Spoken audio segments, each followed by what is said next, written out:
Good evening, everyone. It's Wednesday, 7 o'clock. So it's time for another episode of the Phins Forecast. We're going to go through the Seattle game yet again, the debacle in Seattle. We're going to go through that again. If you haven't checked it out already, we did do a post-game show on Sunday regarding that game. But we are going to talk about it a little bit here tonight. We're going to move on to kind of an evaluation of the team thus far and how we see things moving forward. And then we're going to move on to Tennessee. So after this, you'll see us again.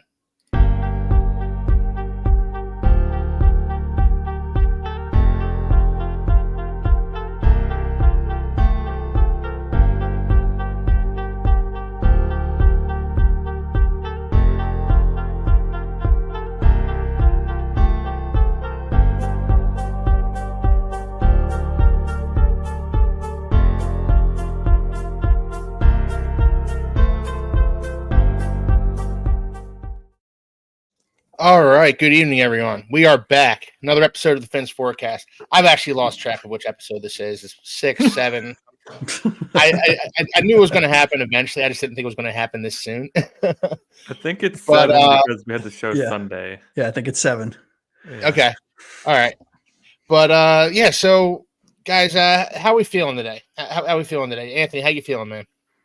Feeling good, dude. I'm getting some fun. I mean, you guys are in the same area. We're getting fall weather finally. Here in the Northeast, which is God. That's what makes it feel like football to me, man. When you start to see the leaves changing, some of them are falling already because craziness. But the weather is cooling down. That's the most, that's the thing I'm the most excited for. Yeah, I'm right there with you, man. I love fall weather. It's my favorite time of the year. The summer, and I'm sure if you're watching the show from Florida. I'm sure, me bitching about the summer in the Northeast kind of falls on deaf ears. I mean, look, as somebody from Miami, I can tell you I do not miss it. Yeah, I don't blame you there, man. I've been to Florida in the summer. Not fun. But it's not fun up here either. And when the weather changes over to fall, it's just my favorite time of year. Toss on a sweatshirt. And go. It's great. How you doing tonight, Steve? Good, man. I'm happy to be here. Excited. Work's going good. Life's good. Wife's as pregnant as can be. Just kind of grinding, being busy, and enjoying myself. Nice. So you guys got a couple packages for the baby stuff. Yeah, we got a bunch of stuff. For the people that don't know, Keith and I live on the same property. We don't live together, but we live on a pretty large property here. Yeah, we're next door neighbors is what it essentially boils down to. Yeah. He had a bunch of packages for the little baby today, so it's coming, man. One better be a Dolphins jersey. I'm just saying. I got 3 of them. Nice. I picked them up. I already picked them up. Yeah. All right. Well, how you doing tonight, Josh? Man, I'll tell you what, much better than I was after last week's game. I mean, honestly, everything's great. The wife is beautiful and everything is great. The house is wonderful. Job's going okay. A little crazy. Yeah. But looking forward to doing the show, gentlemen. Awesome. Yeah, I've been looking forward to this all week, actually. And part of it was because, we got on here on Sunday and we were all a little emotional. We were all a little distraught at how that game went. And it's now been a couple of days. We've had a little time to calm down, kind of gather our thoughts a little bit. And, now we've got a little perspective here, I suppose. So, Anthony, I'm going to start off with you tonight, man. How are you feeling about the game and the Dolphins moving forward? Now that you've had a little time to digest what happened on Sunday. I still don't feel wonderfully good about our chances moving forward. I try to keep positive because a negative football season just makes it even worse if your team is doing poorly. And we've sat through a 1-15 season before. I don't need to see that again. So, I think that the change in quarterback will do us good. I think we're going to talk about it a little bit tonight, maybe a lot of it. I don't know. We'll see what Josh has up his sleeve, but there was a lot of missed passes from Skylar in that game. I'll just leave it at that. It wasn't so much a scheme issue as it was a talent issue, which we could see from a mile away. So I think that's the major concern with the coach, and we'll talk about that a lot today too. I think the coach needs to see those talent deficits, and the fact that he can't is, I think, where most Dolphins fans are having a really big problem today. Yeah, I agree. I've personally never seen, and I think we brushed on this on Sunday. I've never seen a quarterback with such poor pocket presence, and I lived through Tannehill. I watched Tannehill operate, and his pocket presence just was non-existent. He had no idea when he was good. He had no idea when he was under pressure. It was a mess of a game from Skylar Thompson, and there's no word yet on who's going to start Monday's game. Nope. I was kind of hoping for tonight. Which I'm glad you brought that up, because that's another coaching. And a lot of coaches do this, not just Mike. But I hope whoever is starting knows already, and it's just a media thing. Because man, how are you supposed to prepare? Yeah, I know they say every player prepares as if they're going to start, but that doesn't work, man. We're all human beings. That's just not a thing. Yeah, my assumption is that internally they know. I would hope right? so. Yeah. And the hope is that the reason they're not letting everyone else know is so that they can't game plan. Yeah. But game plan for Tim Boyle, seems or Huntley easier than game planning for. Well, yeah. I think the game plan for either of them is the same. Put pressure on them, right? They're guys who don't play a lot. I mean, right, exactly. Stack the box. All right. Well, Steve, you've had time to digest as well, and we've talked a little bit. How are you feeling after Sunday? Man, I'm probably the most pessimistic right now about Sunday, because I don't like the way Mike McDaniel is handling this season. Last season, Mike McDaniel was my man crush Monday. This season, I really don't even want to talk to him. Yeah, he's hard to swallow. It's hard to swallow a team with Mike McDaniel coaching it right now. He doesn't change a scheme. He sticks to his guns throughout the whole game. And it really showed in the Seattle game. He has a Tua system offense that he believes Skylar can run, which clearly he's wrong. And he doesn't have a backup change of play calling. He passes it 14 times in a row, like we were talking about, when the run was clearly working. And then when he was passing, we weren't getting it to our playmakers, Tyreek Hill and Jalen Waddle. So it's hard for me to be. I try to look forward, and I have an optimistic view about this coming Monday. But if I'm looking at it in this frame from week 3, it's hard to be happy about the coming game, just with the way he's coaching. And I don't know if he's gonna change. He has to. He has to find a way to change his play calling. Yeah, I agree. He needs to make some adjustments and adapt a little bit. And I agree. You didn't see a lot of that in the game against Seattle, and that was at least part of the reason, if not, a major part of the reason why we were so inept on offense. So yeah, I understand why you're frustrated with Mike McDaniel right now. I get it. It makes perfect sense to me. All right. Well, Josh, how are you feeling, man? We're starting things off. It seems like none of us have really recovered. No, I mean, look, it's hard to recover, right? I mean, that game was atrocious on many levels, right? I will say, having sat through a few all 22 film review sessions myself and digested for a couple of days and slowly climbed back off the ledge, if you will. There were some good things that happened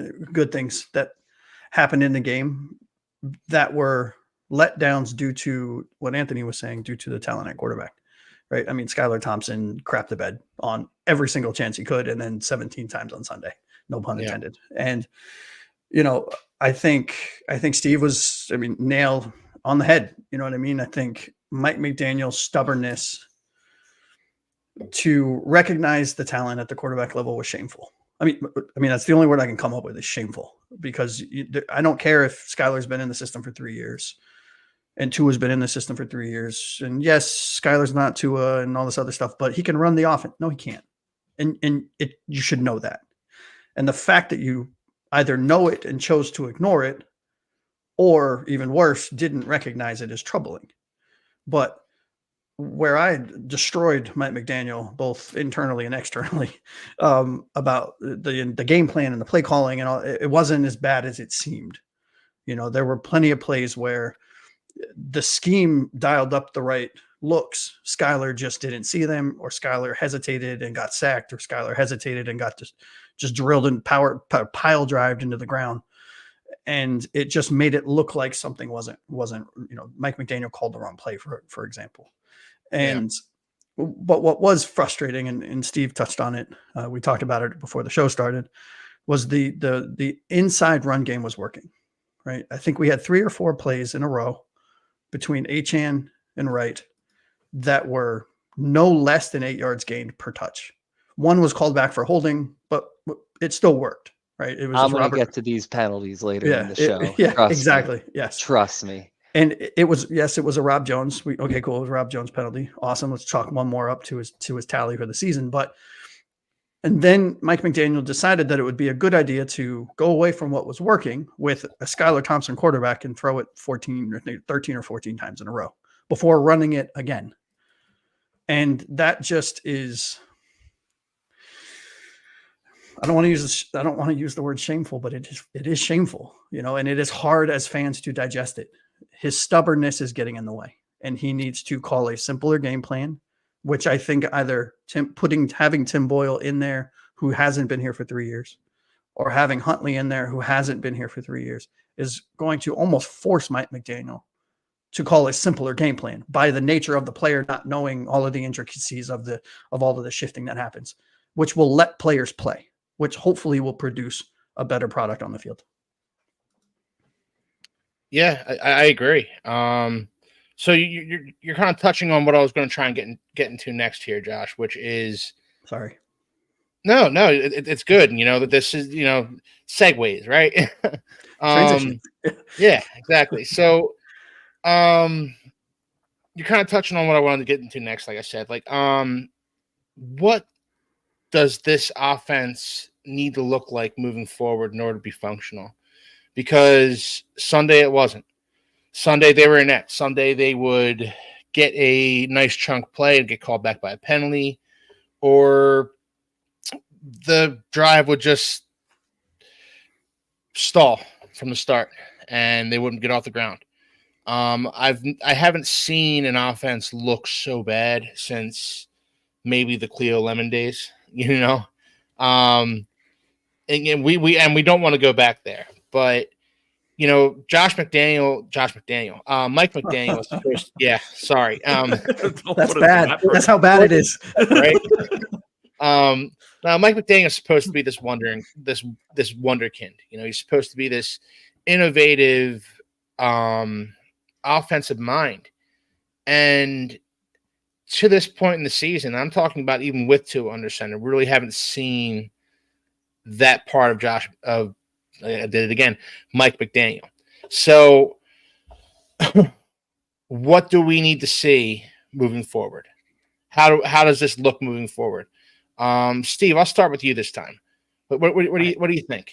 I touched on it last week, and we didn't see a whole lot of it. We saw more of it on the defense, but I think more discipline. I mean, we're losing this battle of penalties big time. We have 27 hankies for 238 yards this year. We are on record pace in Dolphins history to hit 162 flags on the year. It would be the most since 2017 when we had 137 flags. So we're going to smash that. We're already up into the 238 yard mark. Last year altogether we had 829 yards. So we're already like penalty yards. Yeah. Jesus. penalty yards. Yeah. It's not looking good. And it doesn't seem like there is anybody who's taking care of the problem because it's only getting worse. Most of it's stemming from the offensive line. We'll have a 27-yard run pulled back by a holding call, or that's most of it's really there. I've seen a few defensive penalties. Honestly, where I got these stats from, it doesn't break it down from offense to defense, so I don't know the exact ratio. But for me watching it, it's clearly happening on offense. Yeah.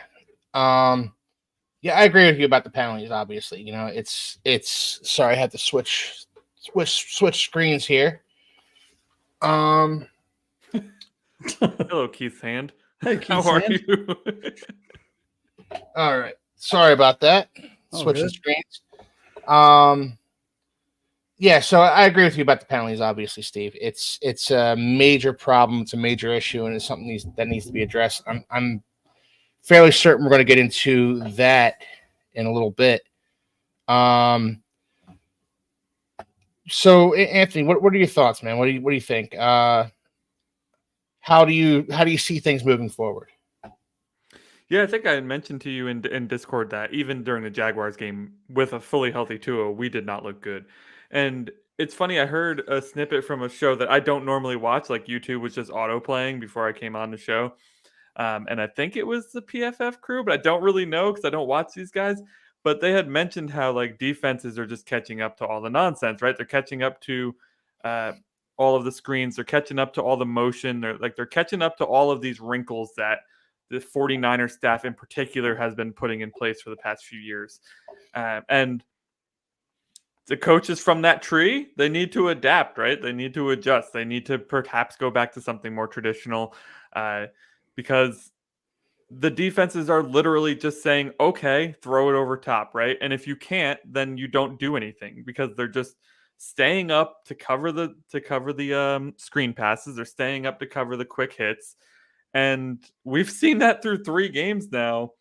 It hasn't worked for us at all. Like I actually wonder, I don't know if there's a site out there that has statistics and probably have to pay a ton of money for it, but like the stats of like, where is the receiver catching the ball on our team? Like, where's the average? Because I would bet it's within like 3 yards of the line of scrimmage.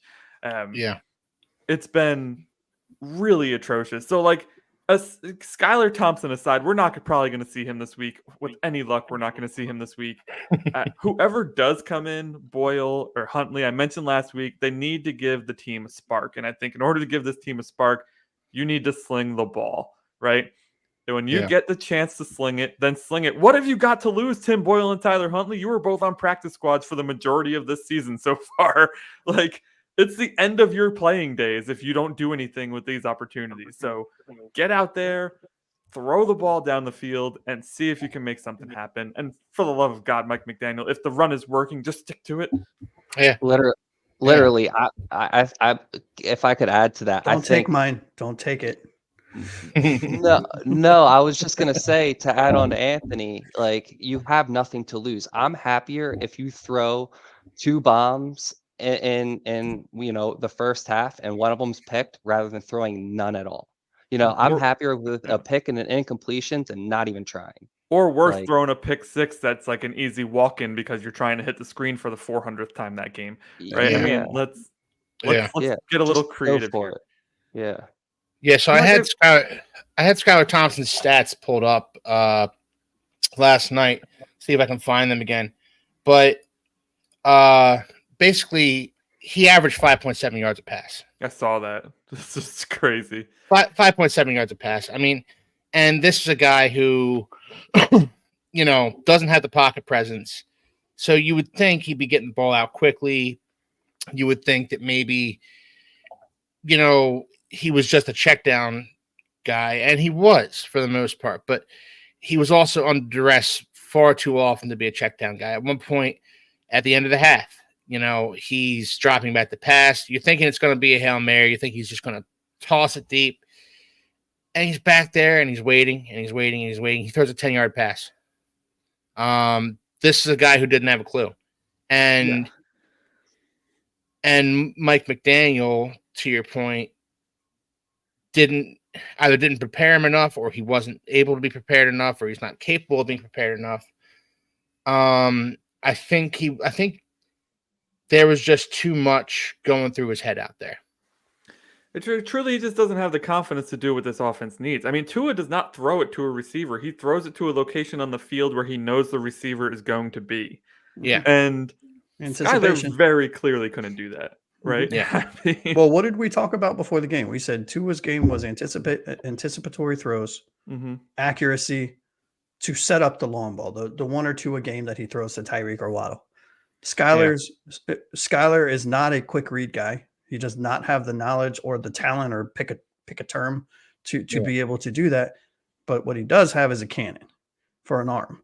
And what plays he excels at, going all the way back to college, were long developing down the field plays, fades, streaks, goes, pick, deep cuts, 7 ins and 10 ins and all that other stuff.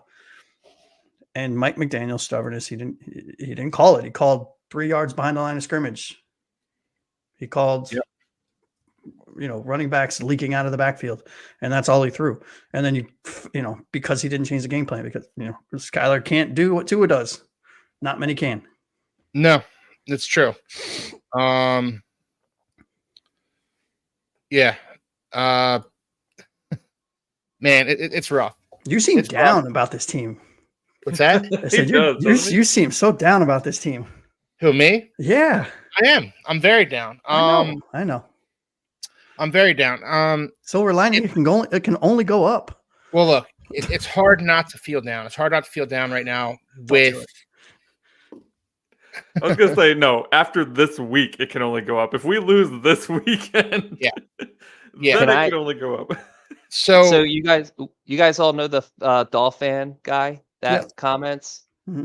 He commented then again on another one later in time, and he had said that he knew that this game was going to be what it was with his score prediction of us only getting 3 points. He said 27-3. This dude needs to be in the lottery. It was crazy.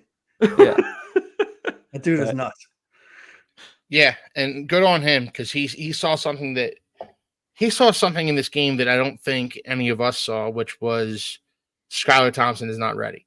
And I think we saw in the preseason that Skylar Thompson probably might not have been ready. Not that Mike White was any better, but we saw this in the preseason, and I guess being the optimistic Dolphins fans that we are, I don't know what right any of us had to be optimistic. We've been Dolphins fans our entire lives, but we were finally good, man. We got a taste of it. Okay. Yeah. But I will say, I think we all also knew Skyler was bad going into this game. I don't think any of us, except for, I know you were a little higher on him than most of us, Keith, but I was. But even you, I don't think thought he was going to turn out some crazy performance. The assumption is that Mike McDaniel, as this wonderkind, was going to revise a game plan to put him in a position to succeed. And that is why we lost. And we lost embarrassingly. Yeah. Yeah. So we look at this offense moving forward. I think what I would like to see is, much to your point, Josh, I want to see it simpler. I want to see it simple, just simplified. Especially until Tua comes back, but even when Tua does come back, the wrinkles, to your point, Anthony, aren't fooling anybody. The pre-snap motions and the hey, look over here, and the Kansas City shuffle, it's not working anymore. So you need to pivot to something.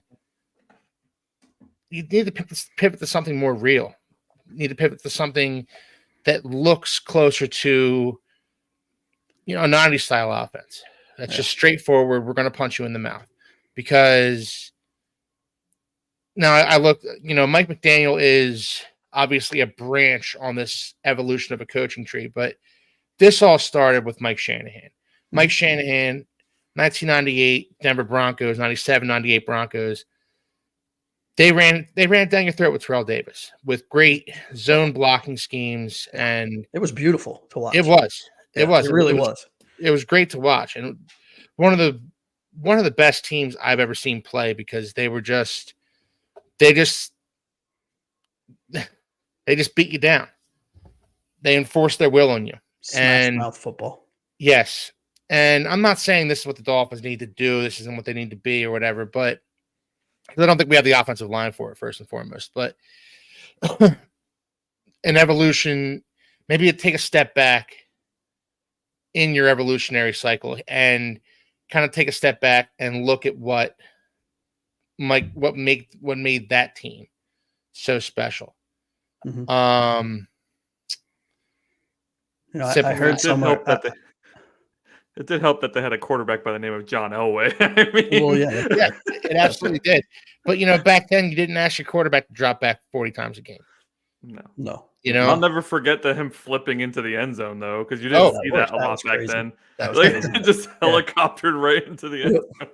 Yeah, I heard somewhere that it looks like Mike McDaniel downloaded the playbook off of Madden, the way he's been calling plays, and that he just needs to go back to real football and throw in some of your gimmicks, throw in some of what works, but go back to spread offense. And I think I sent it to you guys. I think it was who was Sean McVay, I think, came out and talked about this style of offense with today's defense, and that to succeed with against today's defenses, with how fast and physical and the speed and the agility and everything that you have at every level, including your nose tackle, you have to spread them out. Yeah. And so, you have to have 3 wide receiver, 4 wide receiver, 5 wide receiver sets. And the thing is Mike McDaniel doesn't do that. He runs it with 2 wide receivers, maybe 3 once or twice a game, 3 times a game. He sprinkles in dual tight ends, dual running backs. And the thing is they're just going to stack the box. They're going to play press because they know you can't beat them down the field.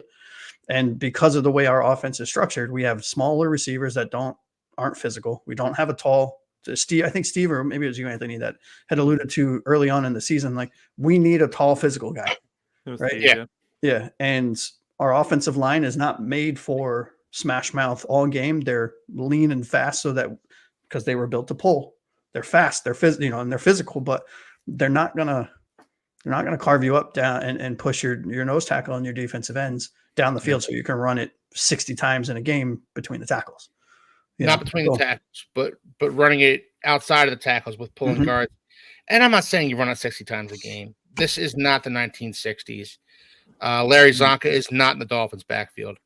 I mean, the Lions just won running it 48 times, so maybe it is. What did Green Bay do? Green Bay, was it last week or the week before with Malik Willis? The Titans. Dude, they ran it 60. Was it 53 or 60 times or something like that? It took the ball out of Malik Willis's hands. Do it.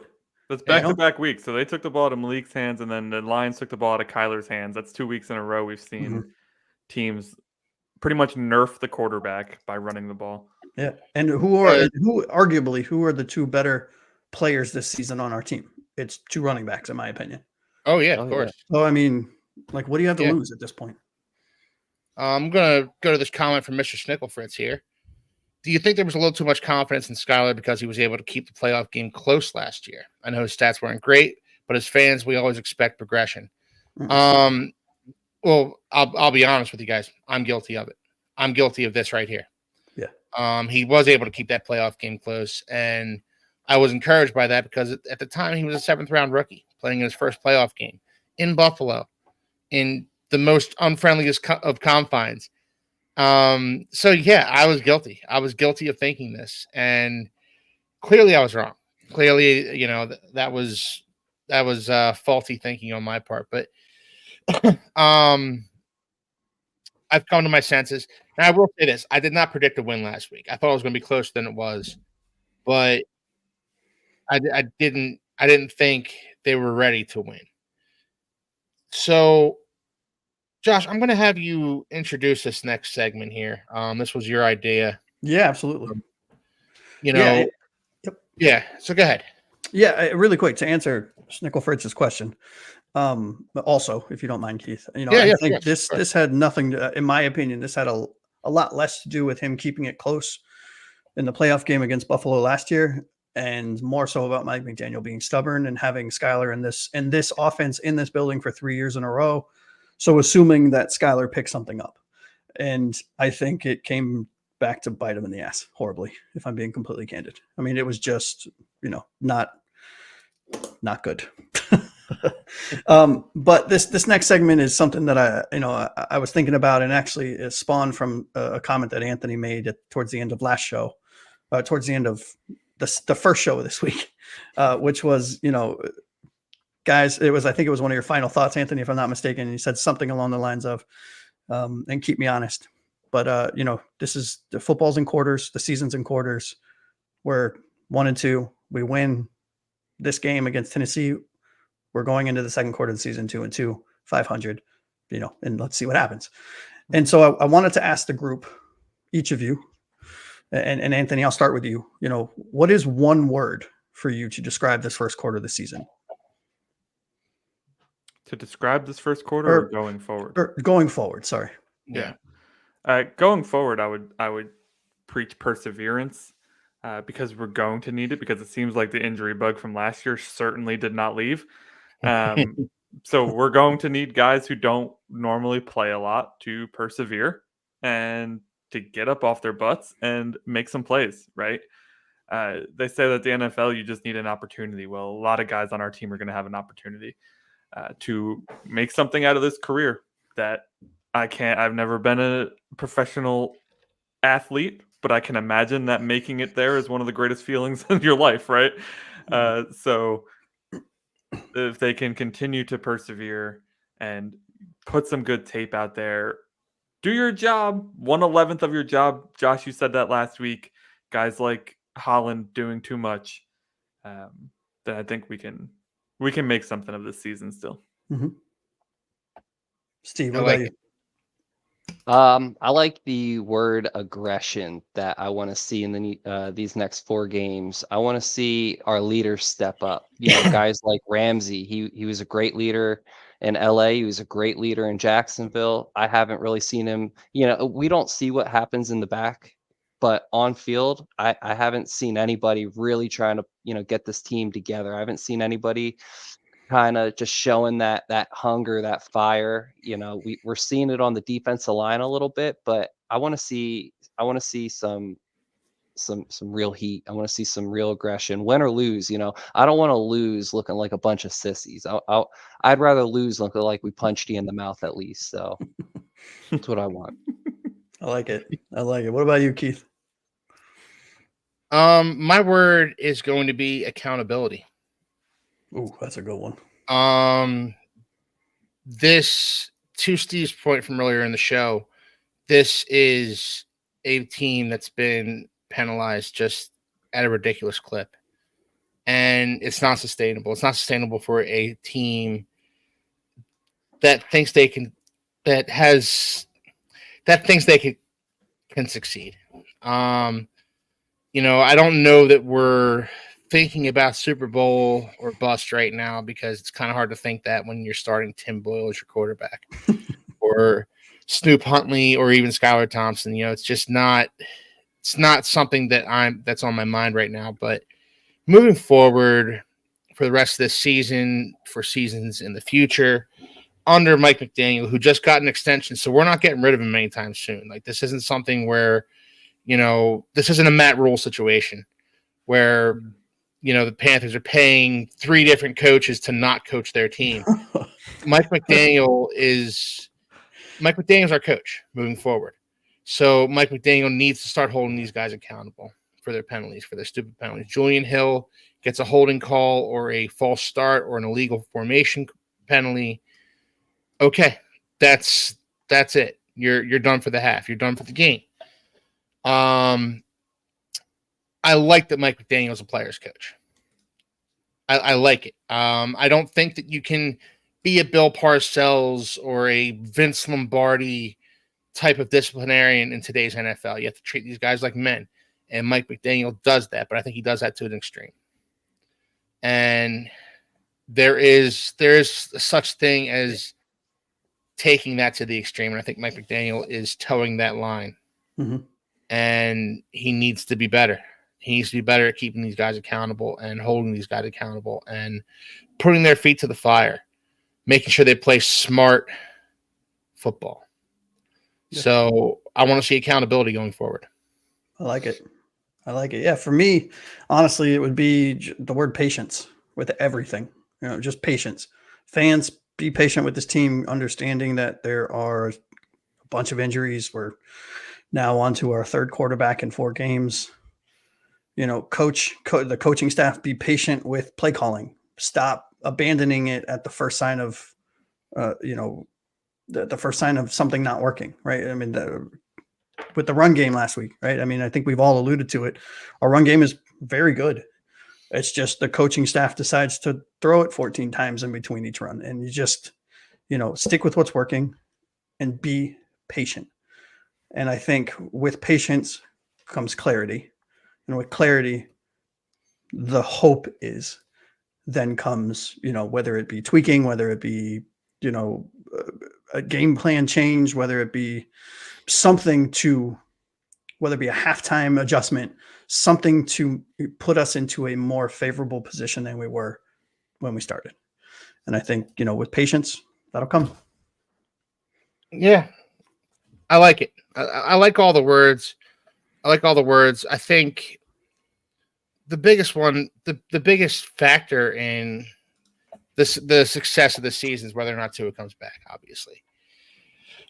But there are still little things that they can do better. They can be more aggressive, to your point, Steve.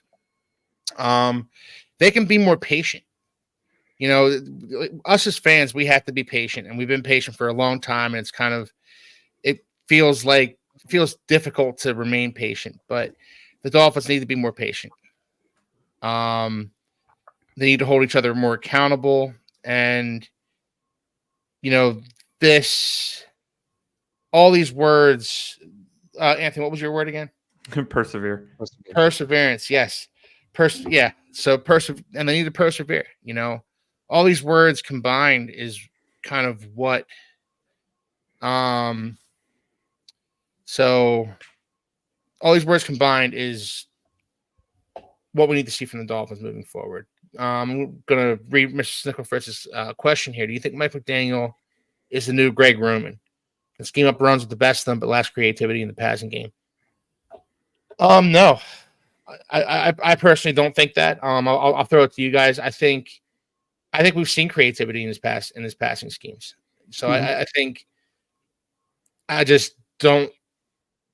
I think what Anthony said earlier is spot on. The league's starting to catch up to him, and that means he needs to evolve.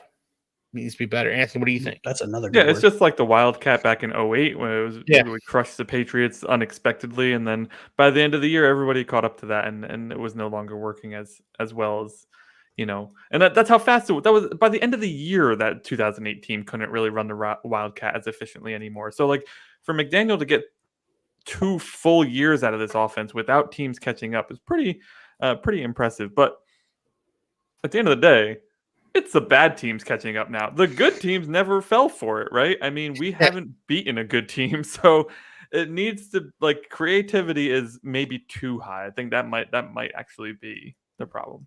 Mm-hmm. Yeah, Steve, what do you think? Yeah, so I'm not a big fan of the Chargers to begin with. I don't like how their offenses really ran. I don't think so I don't think it's fair to criticize Tua's passing or McDaniel's passing scheme this year because we don't have Tua. But I feel like last year he was pretty creative, and he did run the ball well. Hence why we were the number 1 offense in the league. Just this year we didn't have it didn't look like we were prepared to start the season, and then we lost Tua quick. So lacking creativity in the passing game is kind of low-hanging fruit when Tim Boyle's throwing the ball. And that's true. Yeah, so he does scheme up great runs. I mean, ever since Mike's gotten here, we've had running backs that have produced. We've had running games that have produced over 200 yards in a game. Like he is a wizard in that sense, and we have arguably one of the worst O-lines, and still our best player is Devon Achane, and he's producing at a clip.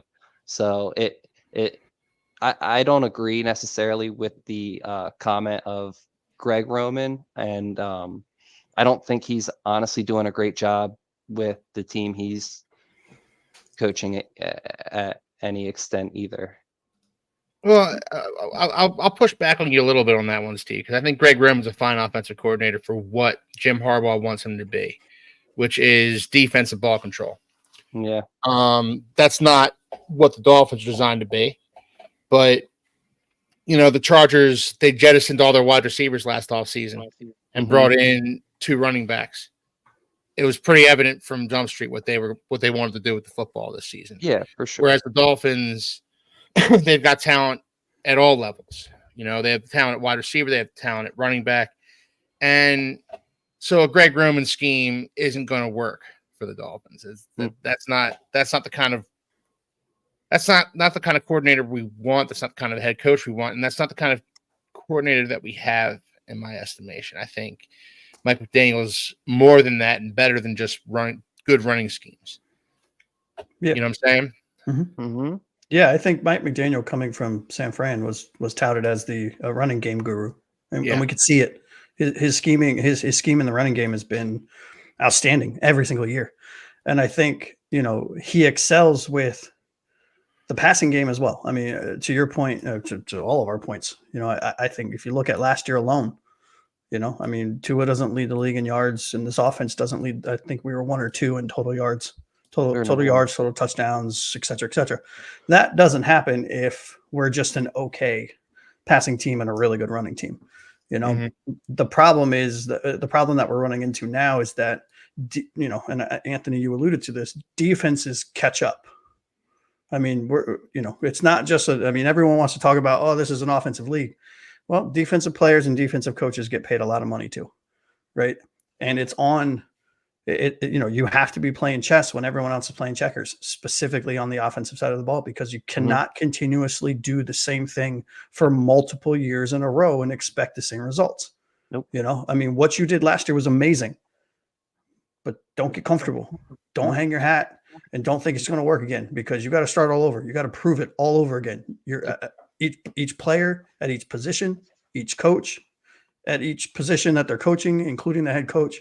You have to do it all over again. And that's, Snickle Fritz, I know you're going to like this. And for everyone else listening, Snickle Fritz is a good friend of mine. He's a huge Bills fan.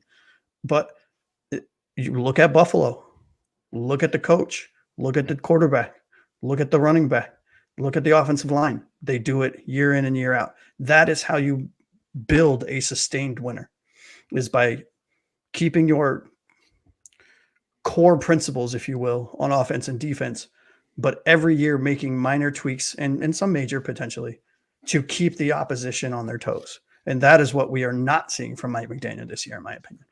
Well, to your point also, Aqua Ace, Josh, the Bills did jettison their offensive coordinator last year in Ken Dorsey and brought in Joe Brady to be their offensive coordinator. And he's doing a fine job. Thank you. Thank you, Mike. I love it. That's Mike from Nickel City Mafia, an ardent Bills fan. So we have Mr. Snickle Fritz and Mike from Nickel City Mafia checking in, both Bills fans. It's a Bills comment. It's a Bills comment chat. It's easy to watch this show when the Bills are number 1 and the Dolphins are number 4. Yeah, I get it. But yeah. So, should we talk Titans? Yeah. So that's my thought here. I think we need to shake it off. We need to shake off last week's loss. True Fin fan is back. 27-3. My God. Hey, there he is. We gave you your props earlier on the show. You sure did. I think you're going to be disappointed, my guy. We'll do it again. 27-3 prediction. Well done. Yeah. Well done to you. You outpredicted all of us. What's this week's prediction? Fan. Type it in the chat later. We'll see. Don't tell us yet. Wait till later. I'm bringing it to the casino, whatever you say. Right? Yeah, I'm betting it. That's for sure. All right. So look, guys, we're gonna shake off that loss to Seattle. We are a better football team than that. In spite of no matter who our quarterback is, we are a better team than that.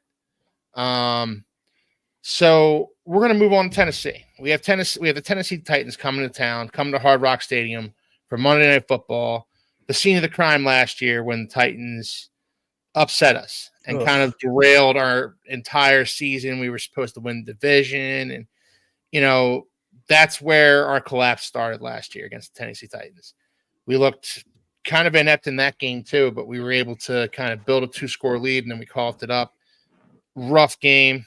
Still gives me nightmares. But it's time to move on from that too, and hopefully do better and be better. So, what are your initial thoughts on the Titans games? Josh, I'll start with you. Yeah, I mean, really, the clear and evident focus has to be on their wide receiving core. I mean, they're still talented, but it's more the experience, right? So they have Hopkins, they have Ridley, they have Tyler Boyd. Those are 3 veterans. I mean, like true veterans. Now you can argue Ridley's hasn't really proven it, but Hopkins has. Boyd hasn't really proven it. Well, I think he has a little bit at least. And I think with the injuries that we have in the secondary, it's going to be interesting to see how Anthony Weaver, and not to bring this full circle, but how he tweaks his game plan to account for them, right? They're bigger body wide receivers with speed that can catch. Now there's an argument that says catch what? Because their quarterback is garbage. But, apparently when he plays us, he's a Pro Bowler. So, I mean, who the hell knows at this point, but my big kind of focus this week is watching their wide receiver trio versus our defensive backs and our safeties. Yeah, I'm right there with you. That's a big matchup that I'm looking towards. DeAndre Hopkins kind of had a throwback game last week, didn't he? And Will Levis, he was throwing it to Calvin Ridley, and Calvin Ridley's a fine wide receiver, but DeAndre Hopkins is he's a future Hall of Famer. Let's be honest about it. DeAndre Hopkins is one hell of a wide receiver, and Will Levis kind of felt like he rediscovered where his bread is buttered in this offense, and just fed DeAndre Hopkins the ball and had success. Yeah, I mean, look, he still threw a pick 6 last week. Let's not get it twisted. He's still Will Levis, and he's still prone to that backbreaking mistake, and the Dolphins defense does need to take advantage of that. But again, like you said, Josh, earlier, he played like a Pro Bowler against us last year. So we've only seen the good version of Will Levis.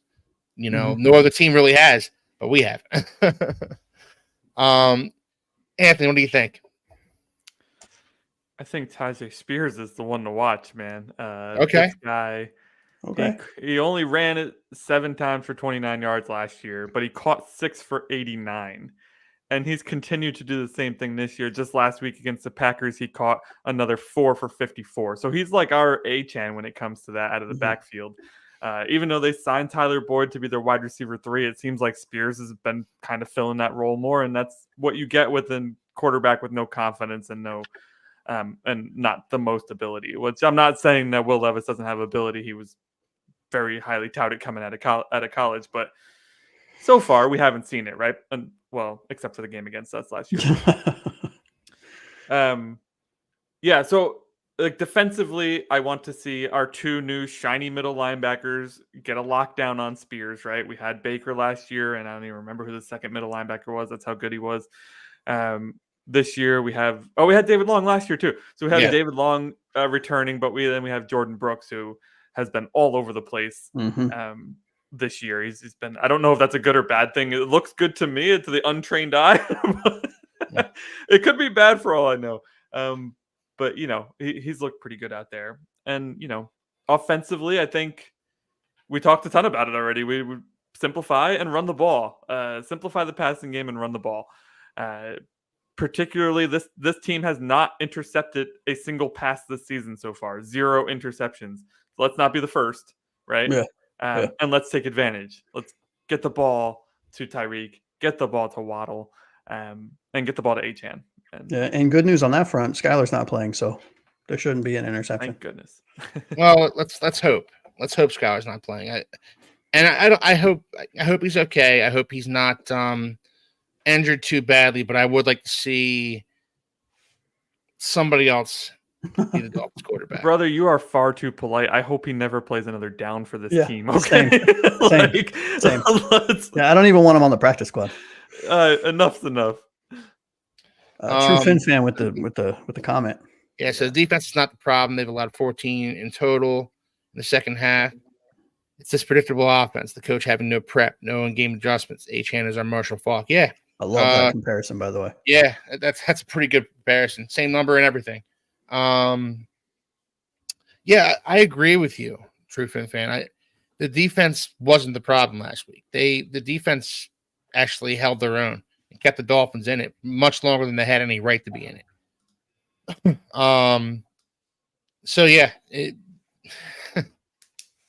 the defense is not my issue, even though I thought it was going to be going into the season. I thought they were going to take more time to gel under Anthony Weaver, and I think they are still gelling. I don't think this is the best final form of this defense, which should be scary to the rest of the NFL, honestly, because the defense is already playing pretty well. Steve, what are your thoughts? What are your initial thoughts on this game? Yeah, so I'm glad that nobody took my very first initial thought and we kind of bounced off of everything, but I'm not really concerned about the Tennessee Titans offense as much as I'm concerned about their defense. I know they haven't had a pick yet this season. They still have Snead, they still have Quandre Diggs, Amani Hooker, Awuzie. Jamal Adams is there. They do have a lineup on paper, and it's gonna happen. They're gonna find the ball eventually, and I don't really have a whole lot of faith in our offense. I think our defense is doing well. The score wouldn't say that, so you do get a little pushback, but some of these points were coming off of bad field, just a pick six we had. So we haven't been given up favorable position to opposing offenses, but I think this defense is going to kind of be giving us the same song and dance with the offense that we bring out this week. They are underrated for how they've been playing this year. That the Titans are 0-3, but I feel like a lot of their woes have come on offense, and I don't see those three big receivers being too much of a problem because, as Josh said, they don't have a quarterback that's so great.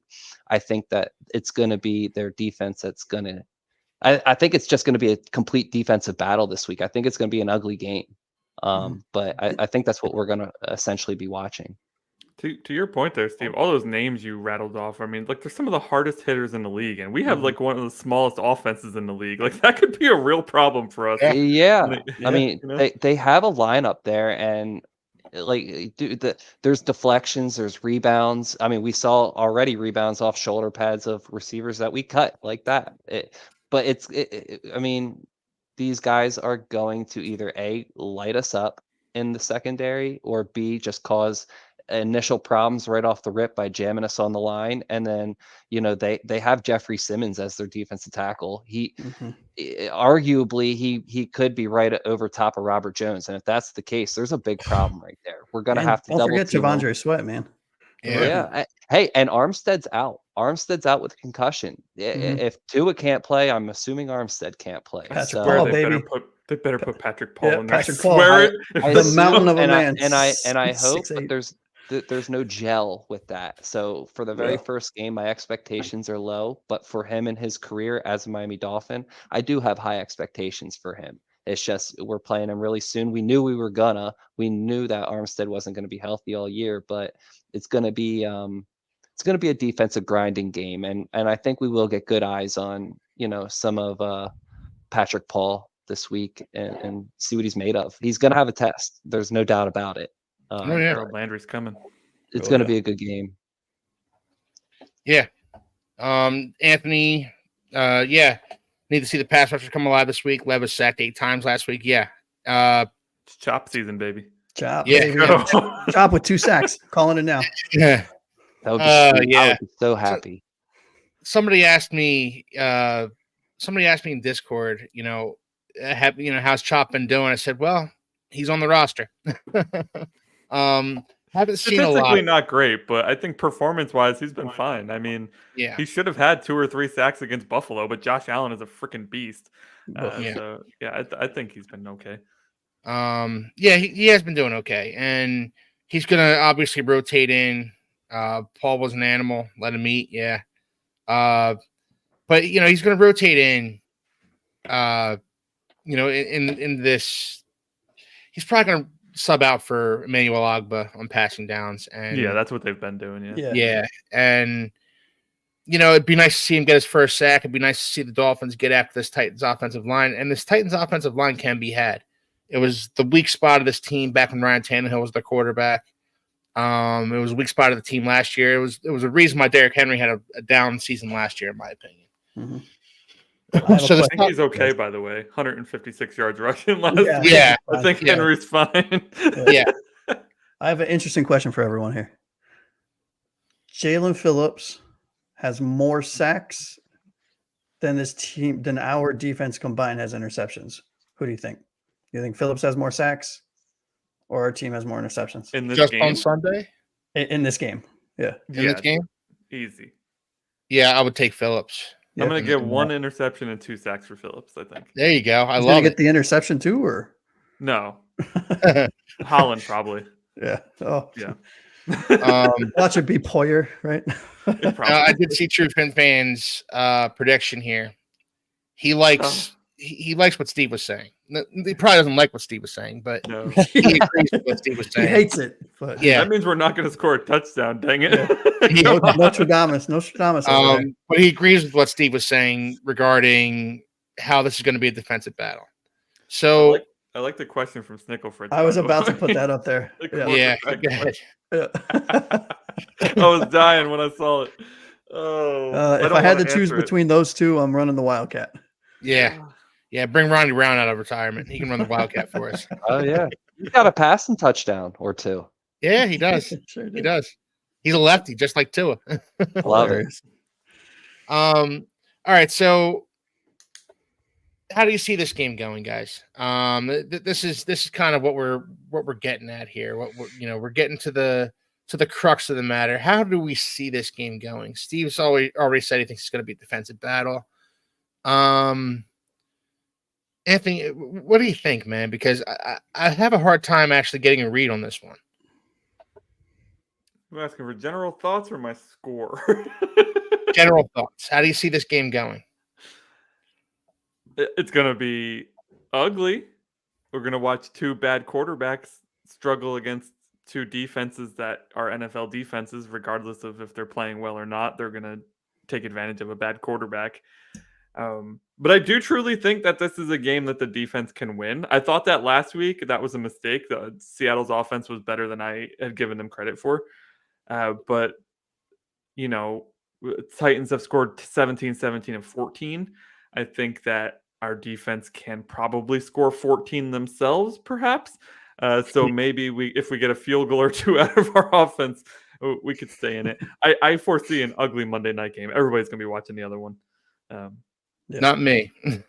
Well, except for us. But, everybody who's not a Dolphins or a Titans fan, maybe even some who are, will be watching the other matchup on Monday night. Josh, what do you think, man? Yeah, I mean, look, there's nothing really much to add. I mean, that was about as perfect of an explanation of what this game should look like. I mean, I think our defense, if it shows up the way it did in Seattle, right? I think they win us this game, right? And not to reiterate verbatim what Anthony said, but where I think Tim Boyle is better than Skylar Thompson, I think Huntley is better than Tim Boyle. Who the heck knows on who actually plays? And God forbid if another injury or 2 happens, what the offensive line looks like, or what the running back situation looks like, or even what Mike McDaniel decides to call from a play call or from a game plan. So, I mean, I have zero opinions on this offense, right? That being said, I think this defense can certainly win us this game without a doubt. All right. So I guess we're gonna let's look at True Fins fan prediction here. True Fin fan, Ogbah 2 sacks, Ramsey 1 pick. If we get that, Miami wins. Either way, I see a 13-9 game as a final. We can win this game. Titans defense is real. Yeah, I agree. Their defense is real, but their defense can also be had. To Anthony's point earlier, they're hard hitters, but they're a little slower. Jamal Adams, not the fastest safety. They are kind of the antithesis of what we do on offense. We're fast. They're slow. They're big. We're small. So let's. This doesn't bode well for us, by the way, with a quarterback who is likely to hang the receivers out to dry. Mm-hmm. Yeah. Yeah. Defense. Yeah. So, Steve, how do you see this game going?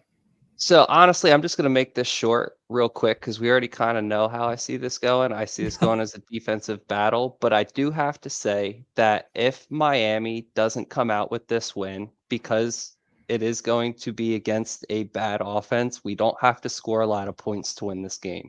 And if we don't, I see Miami battling with every other Florida State sports team as the worst team in Florida, right behind the Marlins. They have to win this game. That's all I'm saying. My alma mater at Florida State has looked pretty crappy this season so far. So I would rather at this point. I mean, they're probably almost easier to watch.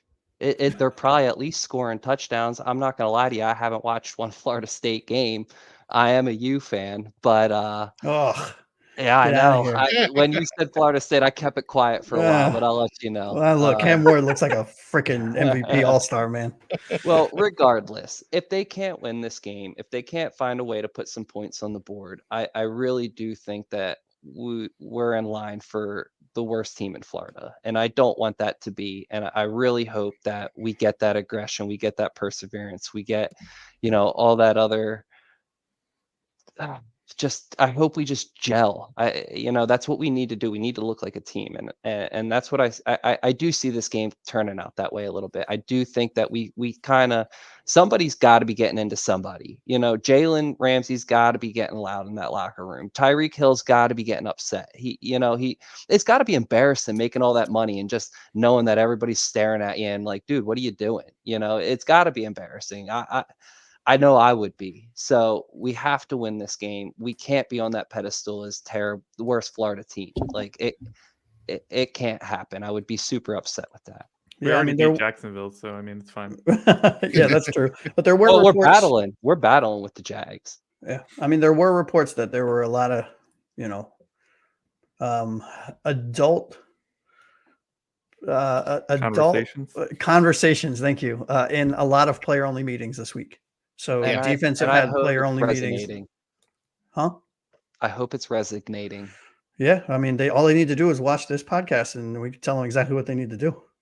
Where are you, Miami? Yeah, let's go. I'll see you in the chat. Right? Unless Mr. Snickle Fritz is Tyreek's burner account. No, true Fin fan is Waddles. True fan. That's true.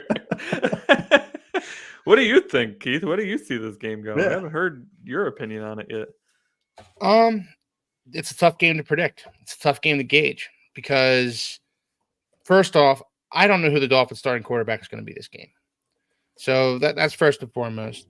Secondly, I don't know what iteration we're going to see of Will Levis in this game. Will Levis looked great for stretches against for stretches against the Packers. He looked great for stretches against the Jets this year. He's capable of playing good quarterback. He's capable of playing decently, and but he's always been prone to that. He's been susceptible to that one big mistake. That one big boneheaded mistake where you think, what the hell were you thinking? So I see it being more of a defensive battle. I can see it being more of a defensive battle. I see the Dolphins running the ball a lot in this one. Like, we're talking like 60-40 running the football. That would be amazing. Yeah. Well, I have another question for you then, Keith. How do you think they play different from Boyle to Huntley? If they have Huntley in, do you think they try to pass it a little bit more? Or I think they have Huntley and they try to do more read option plays. Yeah. That's what a strong suit is. Yeah. I will tell you, though, this is not the week to be running in between the tackles like we did last week. We did it with a ton of success last week. Do not do that this week because we will lose all of our running backs. Yeah. But I do see us running the ball. I do see us running the football a lot this week because I hope we rotate the running backs. I hope we rotate our running back. I hope we rotate our running backs a little bit. A-Chain's going to get beat up a lot if he touches the ball 22, 23 times. These are some big players on Tennessee. They've drafted large. I think we're going to see a decent rotation here. Mm-hmm. We're going to see Jalen Wright. He's got the freshest legs. We're going to see Jeff Wilson. Jeff Wilson's probably our best inside the tackles runner. Does Mostert come back yet, or is he still out for another week? He's questionable, but I think he's out for one more week. I mean, if Huntley's playing, you're probably going to get a lot of Huntley runs too, which I would at least be exciting because Huntley's only going to look at his first 2 reads and he's going to take off, and at least that's something. Hey, you know what? Get 5 yards instead of getting sacked for 8. Exactly. So if Huntley plays in this game, I especially see a lot more runs in this game. But you don't want Tim Boyle to drop back the pass too often because he's going to get exposed. Same way Skylar Thompson got exposed. Same way Huntley will get exposed. Huntley is not a great passing quarterback. I know. What's that? Disagree. I know you do. I know you're very high on. I mean, look, I don't think he's a Pro Bowler, right? I mean, he was a Pro Bowler. I don't. He was, right? But I mean, I think he can certainly pass. He's not a Patrick Mahomes by any stretch, but use his legs, set up the pass, set up the play action. Josh Allen. I mean, look, he can be a Brock Purdy, in my opinion. I mean, honestly, and that is all we need right now is somebody to step up and be no greater than a Brock Purdy. Yeah, what we need is a point guard, and that's what Brock Purdy is. To your point, Josh, that's what Brock Purdy is. He's a point guard. So let's read True Phins fans' question here. Last question. Promise I won't bother you anymore. You're not bothering us, bro. No, we love it, man. No way. We love it. Do you think McDaniel is on the verge of losing the locker room if he hasn't already? This is a question that I've thought a great deal about. And I personally do think he's on the verge of losing this locker room. I don't think it's too far gone yet. But I think it could happen if they don't start turning things around starting this week. What do you guys think? Anthony, what do you think? I don't think so. Not yet. I think it's too early in the season. Like I said, we're 1-2. Close game against the Jags. We were playing well against Buffalo before, I know like Buffalo fans are probably like, you guys got romped. We did get romped, but we were playing well. Okay, there was 2 bad plays in that first half, or 3 bad plays in that first half that really turned the tide on us very quickly. Yeah. But the offense and the defense were playing well. And last week was not what we expected. But I think like most of the guys on this team have been professionals for 3, 4, 5+ years. If they're already like in a state of mind where they're ready to turn on the coach, like that's more on the players to me than the coach. Like where's your mentality at? Where is your mental strength? Which one of you guys said that in the Discord. I stole it. Sorry. I don't think it's that close. I don't think it's that close yet. If we lose this Monday, it's really close though. It's a very delicate table. Yeah, it's certainly. I agree. I think it's certainly precarious. What do you think, Josh? Yeah, I mean, look, I like Anthony. I tend to be the ever optimist here, but we were preseason right after the performance we put forth to the league last year. We were Super Bowl favorites. We were one of them. Maybe not a heavy favorite, but we were in the conversation. And I think we signed quite a lot of vets. I mean, I think we have, what was it, like 28 or 30 new players, new veterans on this team. I think if we don't turn the ship around in any way, shape, or form, I think if we continue to put performances like we have the last couple of weeks out on the field, I think it is very plausible and very likely that this locker room will be completely lost, because we're no longer talking about a team that has the majority of the players that have been here for multiple years, that are in the system for multiple years, that have contributed as leaders for multiple years. The Van Ginkels have left. The Christian Wilkinses have left. Robert Hunt, right? A lot of those players were key contributors and key voices in the locker room that have now been replaced by fresh faces that were just signed or end of last year or in the offseason. And I think if we're not careful, I'm not saying we're close by any stretch, but we put another game or two and we lay some eggs, I think this locker room is completely gone because they're not bought in. I mean, they're not invested rather in this. They came to a team that they thought they could play and get significant playing time and contribute to a deep postseason run. And right now we're looking more like a top 5 pick than a top 5 seed, Yeah. Steve, what do you think? Is he on the verge? Yeah, exactly. Yeah, I mean, people came to the Dolphins to compete for a championship, and we're competing for last place right now in the division.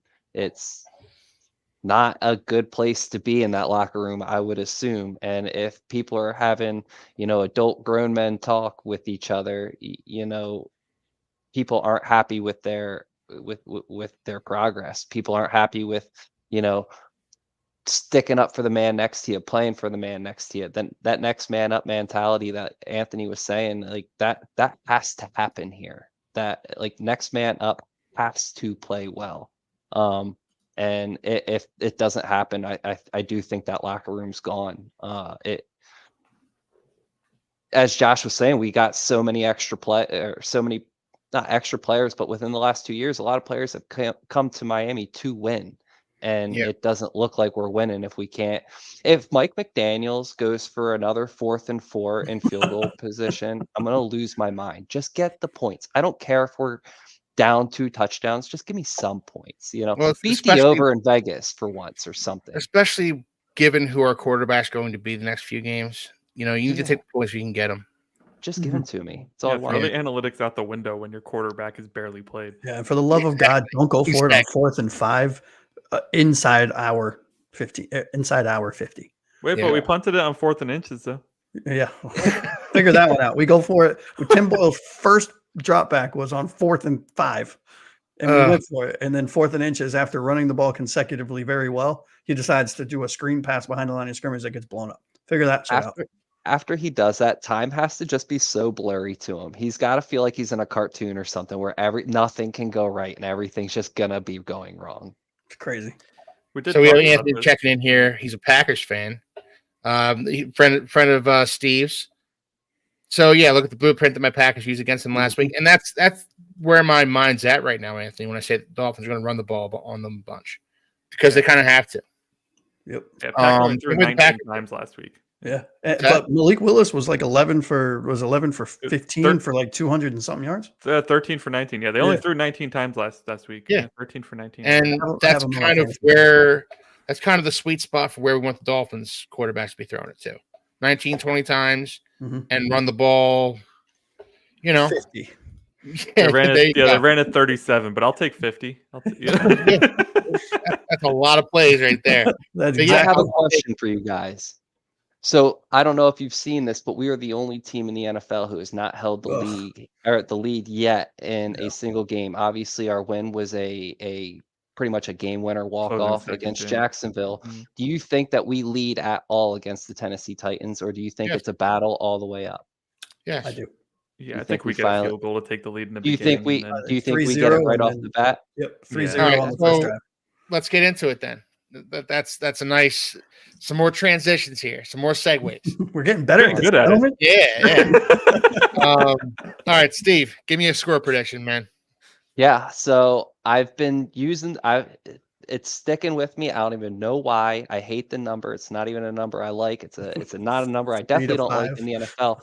No, but I think we're gonna get a 17-point score on the winning side of the football, and I think the losing side of the football is going to be at about 13. And I think Miami's going to hit that 17, and I think Tennessee will be at 13. Okay. 17-13. I like it. Josh, I go to you for optimism. Yeah, 58-10. No, I'm kidding. There we go. No, honestly, I think this is I think we all alluded to it. We all feel the same way. I think I could see a game kind of unfolding very similarly to what true fans just said, where we take an early lead 3-0 on a field goal on a 54-yarder from Jason Sanders or something like that, right? and then the Titans rattle off 10 in a row or something going into halftime, and we're down. And then our defensive adjustments kick in the second half, and we take over. And I think I could see a score rather being something on trying to find it here while I filibust here, but I'm failing miserably at it. What did I write down? I wrote down 21-15. 21-15. Okay. And, Is there a safety? Yes, on either whoever. I assume Tim Boyle is the one that's going to start, and I think Boyle runs too far back. No, I think he drops back, and whether it's early on in the game, he's just not paying attention. And I think with Patrick Paul starting to left tackle, whether it's Landry, whether it's Sweat, whether it's Simmons, whether it's Murray, they just blow him up or blow right past him, and then they get the safety. I like it. Yeah. I hate it, but unfortunately, I hate it, but I like that. I like the creativity. I do. Yeah. I enjoy Anthony, that. what do you think, man? Give me a score prediction. Yeah, I said before that the Titans have scored 14, 14, and 17 as a dyslexic moment there. They scored 17, 17, and 14.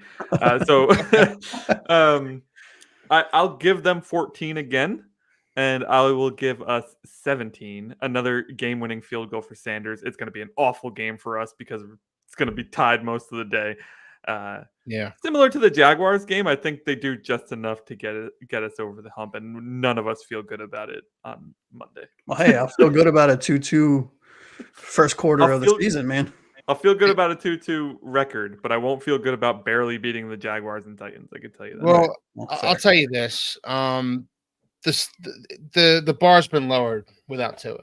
So in this game, all I care about is the W. That's all I care about. I don't care about style points. I don't care about how many yards Tim Boyle passes for, how many yards Devon Achane runs for. Excuse me. I care about the W, and I care about the W the following week against the Patriots. These next two games are winnable football games, and we need to figure out a way to win them, starting with the Titans on Sunday. So I'm going to give the Dolphins a win, 24-20. I was not optimistic about their chances last week, but I think with an extra week to prepare for life without Tua, for an extra week, to just kind of gel and kind of take a look in the mirror after that Seahawks game and understand that's not who we are. That's not who we want to be. And we need to be better. So after looking at yourselves in the mirror for a week and talking to each other for a week and holding each other accountable for a week, I see a 24-20 game for the Dolphins and a much tighter team. Less penalties. That would be amazing. That would be absolutely amazing. Less mental mistakes. That's how I see it going this week. Maybe I'm the one who's too optimistic this week. But no such thing. Hey, we're a Dolphins podcast, man. There's no such thing as too optimistic. Yeah. Right?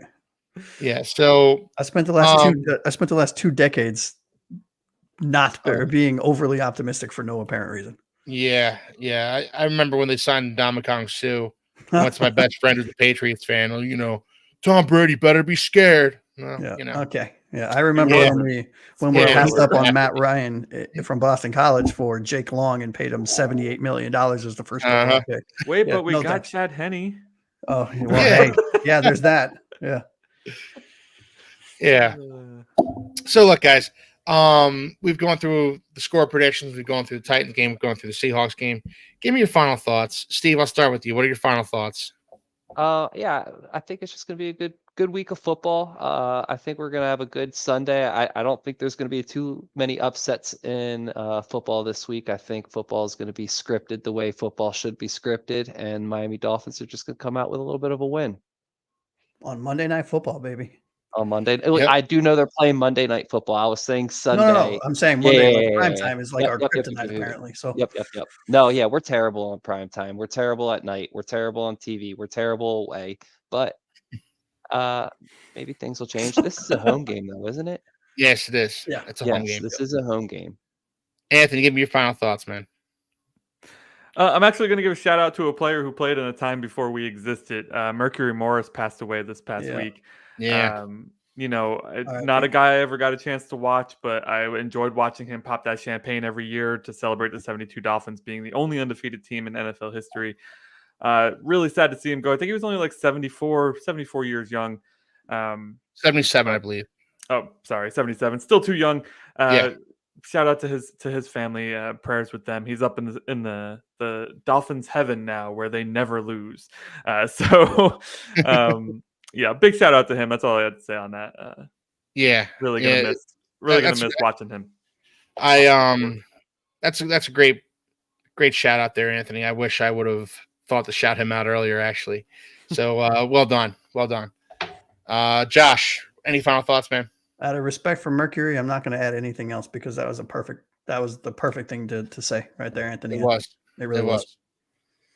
All right, so look, guys, we're gonna wrap it up tonight. If you guys like what you saw, anybody who's out there watching, listening, please like, subscribe. We have a Facebook page. Up. We have merch on our merch store. Oh yeah, look at that, Anthony. Love it. Love it. And anything else you guys like to add? Nothing for me, man. Fins up, baby. Fins up.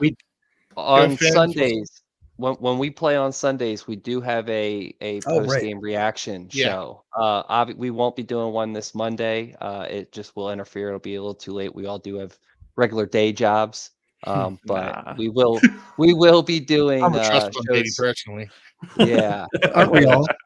We will be doing Sunday night shows from here on out if you have any time to watch. When they play on Sunday, we're going to be doing post-game shows on Sunday. Follow us on Facebook and Instagram. I post all the time on everything. So Steve's killing it on those two. He really is. Yeah. He really is. And once you do like and subscribe on those, Steve will make sure he'll continue to post right before a show goes up, day before the show goes up, just to remind everyone that, hey, don't forget about our show. Don't forget us. Show. Yeah.